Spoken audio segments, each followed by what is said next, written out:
हरे कृष्ण और पलिमा। हरे कृष्ण एवरीवन। मेरा नाम पंकज शर्मा है। मैं जम्मू JNK से बिलोंग करता हूँ। रूपाली माँ और सोल प्रेस ग्रुप से जुड़े हुए मुझे 1 से 1.5 साल हो गए हैं। मैं दिसंबर 22 से रूपाली माँ के साथ जुड़ा हूँ और रूपाली माँ के साथ जुड़ने के बाद जो मेरा अपना पर्सनल एक्सपीरियंस है वो मैं आपके साथ शेयर करना चाहता हूँ। अगर मैं अपने बारे में बात करूं तो मैं एक मध्यम वर्ग परिवार से बिलोंग करता हूं। मेरी फैमिली में मेरे पूरा परिवार जिसमें मेरी माँ है, पापा जो है वो 2019 में एक्सपायर हो गए थे। उसके बाद भी थोड़ा मेंटली डिस्टर्ब हो गए। डिस्टर्ब इन द सेंस की टेंशन रह गई थी क्योंकि पापा के साथ काफ़ी फ्रेंडली टाइप का रिलेशन था। वो मेरे पापा भी थे और मेरे दोस्त भी थे जो कि मेरे हर सुख दुख में साथ देते थे। एज़ कम्पेयर टू मदर के मदर से ज़्यादा मैं पापा के साथ ही रहता था। सो मेरे 2 बड़े भाई हैं जो कि वो भी मैरिड हैं और सिस्टर्स हैं, वो भी सारी मैरिड हैं। तो सारा एक बहुत बड़ा परिवार है, लेकिन उसमें मैं इतना बड़ा परिवार होने के नाते भी अपने आप को काफ़ी अलग-थलग समझता था। उसका भी ये कारण था कि कोई भी परिवार वाला, जैसे मेरे बड़े भाई जो भी थे, मुझे एक कुछ समझते नहीं थे। मेरी फीलिंग्स को नहीं समझते थे। वो सोचते थे यार छोटा है, चलो साइड में मार लो। कोई भी अगर वो डिसीज़न लेते थे पहले, तो वो एक्चुअली मुझे डिनाई करते थे। सिर्फ़ अपना बड़े-बड़े लोग इकट्ठे हो जाते थे, तो मुझे जब भी मैं उनके पास जाता तो चल तू, तेरा कोई काम ही नहीं है, तू बाहर चले जा। लेकिन मैं थैंक्स कहना चाहता हूँ रूपाली माँ का।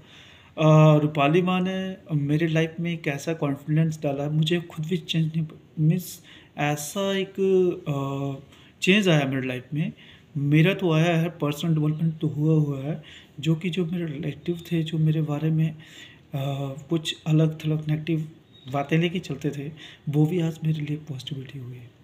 और मैं सबसे पहले मैं माँ का थैंक्स कहना चाहता हूँ तहे दिल से कि माँ ने इतना बड़ा मुझे एक प्लेटफॉर्म दिया है, सोल प्रेस परिवार दिया है, जिसमें हमारे बहुत सारे परिवार के सदस्य हैं जो मुझे हर टाइम मुझे गाइड करते रहते हैं। और रूपाली माँ ने भी अब कंटिन्यूअली मेरे ऊपर ब्लेसेस बनाए रखे, जिससे मेरा परिवार जो कि मुझे पहले पूछता भी नहीं था, जो मुझे बारे में पता नहीं क्या क्या विचारधारा लेके चलता था कि पंकज ऐसा है, पंकज ऐसा है, पंकज को दिमाग नहीं है, ये नहीं है, फाइनेंशियली स्ट्रॉन्ग नहीं है और एक्चुअली वो कोई भी डिसीज़न अपने बिहाफ पे नहीं ले सकता। आज वही परिवार मुझे हर जगह पे साथ लेके चलता है। मुझे हर बात बात पे पूछता है, अभी पंकज ऐसे करना है, ऐसे करना है। सो एक्चुअली ये सारा दे जो है माँ की ब्लेसेस की वजह से, माँ के आशीर्वाद की वजह से मुझे मिला है। और अगर मैं अपनी पर्सनल लाइफ के बारे में बात करूँ तो पर्सनल लाइफ भी मेरी बहुत ही डिस्टर्ब रही। मैं मैरिड हूँ। मैं 2013 में मेरी मैरिज हुई थी, लेकिन उस दौरान कुछ 2 साल के बीच में ही कुछ हमारा दोनों के बीच में रिलेशंस काफ़ी ख़राब हो गए थे। वो अपने घर चली गई थी। सो एक्चुअली उसके बाद मैंने माँ का SBC प्रैक्टिस किया, माँ से जुड़ा, माँ के जो कहे हुए वर्डिंग था उस पर अमल किया। जो भी माँ ने सिखाया हमें, SSIP करने को बोला, SP पोस्ट पढ़ने को बोला, उसके ऊपर कमेंटिंग करने के लिए बोला, OT करने के लिए बोला, हरे कृष्णा चैंटिंग जो कि बहुत ही पावरफुल मंत्र है वो जपने को बोला, उसकी चैंटिंग करने को लिए 108 माला करने को बोला, वो मैंने किया। और ये सारा करने के बाद मान का देखो चमत्कार कितना बड़ा है कि मेरी फैमिली दोबारा, मेरी मिसेस मेरे घर पे आ गई है। It's a very big achievement for me. और वो घर पे आई ही नहीं है, साथ साथ में उसकी वो नेगेटिविटी है वो भी माइंड डाइवर्ट हो गई है। पूरे नेगेटिव वो पॉजिटिव माइंड से आए हुए हैं।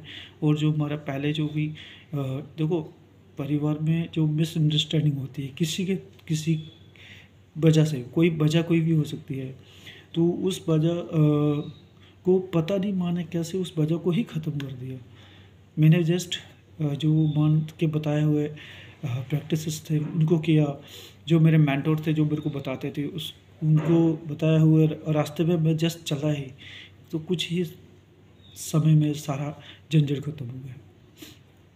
अगर मैं बात करूँ अपने प्रोफेशनल बिहाफ पे, प्रोफेशनली जॉब के रिलेटेड अगर बात करूँ तो मेरी जॉब भी जो है माँ से जुड़ने से पहले काफ़ी अनस्टेबल थी। Unstable in the sense boss भी हर टाइम बोलते रहता था, पंकज ये नहीं किया, वो नहीं किया, टारगेट अचीव नहीं हो रहा है, ये नहीं हो रहा है। यानी कि हर एक, ज़रूरी नहीं कि एक ही कंपनी का, हर एक कंपनी का सिलसिला ऐसा ही चलता रहता था। जिस भी कंपनी में जाओ, हर एक टॉर्चर चलते रहते हैं। कभी अपने से ज़्यादा काम करना पड़ता है। ज़्यादा काम करने के बावजूद भी आपको उतना, जितना आप काम करोगे उससे आपको ज़्यादा बेनिफिट नहीं मिलता था। हमेशा आपको यानी कि एप्रिसिएशन के बजाय आपको हमेशा गाली गलौज वगैरह, जहाँ कुछ डांट वगैरह सुननी पड़ती थी। तो उससे वो सब पहले होता था। लेकिन जब मैं एसबी से प्रैक्टिस शुरू किया, माँ से जुड़ा, सोल पीस ग्रुप से जुड़ा, उनके जो विचारधारा है वो मैंने थोड़ा धारण किया अपने माइंड में, अपने सुझावों को थोड़ा क्लेयरवेंट किया और माँ के बताए हुए रास्ते पे थोड़ा सा चला। तो आज मैं इस मुकाम पे हूँ कि मैं लास्ट ईयर का टॉपर रहा हूँ ऑल इंडिया में, और अवार्ड भी मिले हैं मेरे को। और मेरा जो बॉस जो पहले किट-किट करता था, बोलता था बहुत ज़्यादा कि पंकज तू कुछ नहीं करता, आज वही बॉस हमारे लिए कहते हैं पंकज यू आर एप्रिशिएटेबल, आप बहुत अच्छा कर रहे हो, ऐसा ही कंटिन्यू करते रहो। बहुत, और ये नहीं है कि ऐसा रहता था कि सैलरी को भी लेके भी कई बार क्या होता था, कभी इंक्रीज नहीं हो पाती थी, हमें बोल बोल के करवाना पड़ता था। लेकिन अभी हमारा अच्छा, माँ की कृपा से, रूपाली माँ की कृपा से, राधा रानी और कान्हा जी की कृपा से बहुत अच्छा चल रहा है। और ये सारा देह मैं रूपाली माँ को देना चाहता हूँ। थैंक यू रूपाली माँ। रूपाली माँ, अगर मैं कभी कभी सोचता हूँ कि अगर आप ना होते तो जो ये मेरे पूरा लाइफ का सिनेरियो है, जहाँ जब तक अभी तक, जब से मैं जॉब कर रहा हूँ, जब से मैं पैदा हुआ, जब से मैं ये सारा झेल रहा था, नेगेटिविटी माइंड में भर रहा था कि मेरे साथ ही ऐसा क्यों होता है, मैं ही ऐसा क्यों करता हूँ। लोगों के प्रति मेरी धारणा काफ़ी नेगेटिव थी कि वो मेरे को ऐसा बोलते हैं।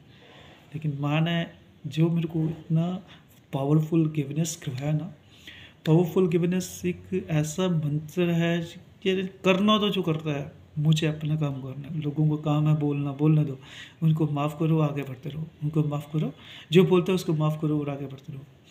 ये मंत्र मैंने बहुत अच्छा सिखाया और आजकल मैं वही उसी रास्ते पे चल रहा हूँ। जो मर्ज़ी हो जाए, जो मर्ज़ी कुछ कोई बोले, मुझे इस पे कोई फ़र्क नहीं पड़ता, मैं अपना काम करता रहता हूँ।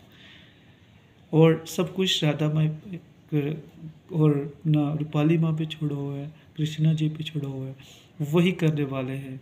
मैं तो बस एक, कहते ना, गाड़ी हूँ, ड्राइवर मेरे वही है, वही मेरे को लेके चल रहे हैं।